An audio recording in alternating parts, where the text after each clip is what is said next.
नमस्कार दर्शक वृन्द। अब आज म चाहिँ भ्लग बनाउने क्रममा एउटा यो सागबारीको भिडियो बनाउँदै छु। सागबारी यस्तो छ, रायो र गान्टे। यो गान्टे मुला हो, रायो पनि छ, मुला पनि मिसिएको छ। अनि यहाँ फुलहरू छ, अब फुल टिपेर सक्यो।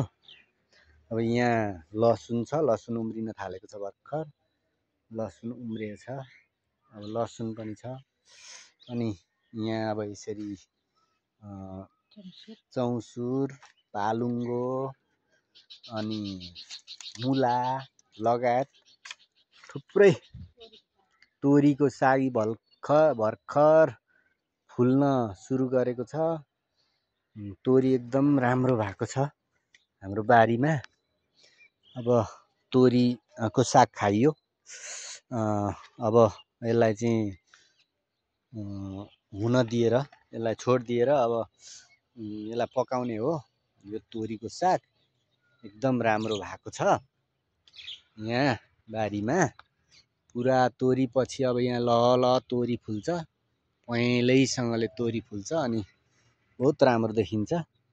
त्यो फुलेको पहेँलै फुलेको भिडियो पनि म दर्शकहरूलाई देखाउने नै छु हैन। अब यस्तै रमाइला भिडियोहरू म बेला बेलामा तपाईहरुका सामुन्ने ल्याउने छु। धान पाकेर यहाँ लह भएको छ हैन। अब सहर बजारमा भित्र बसिरहने मान्छेले त यस्तो सुन्दर दृश्य, यस्तो पहेँलो धान पाकेको दृश्यहरू देख्नको लागि अलि टाढै जानुपर्ने हुन्छ। त्यस्ता दर्शकहरूको लागि चाहिँ मैले भिडियो मार्फत, मेरो भ्लग मार्फत हैन धान बालीको पनि भिडियो प्रस्तुत गरेको छु। र मेरो भिडियोलाई मन पराइदिएर लाइक कमेन्ट गरिदिनु होला।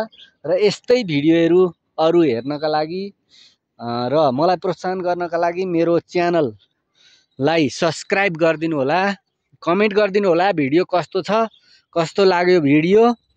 र यस्तै राम्रा जहाँ जान्छु यसो राम्रो लाग्यो भने तपाईहरुको सामुन्ने पस्किने छु म भिडियो हैन। यति भन्दै नमस्कार।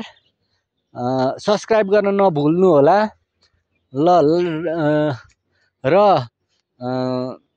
लाइक कमेन्ट गर्न पनि नभुल्नु होला है।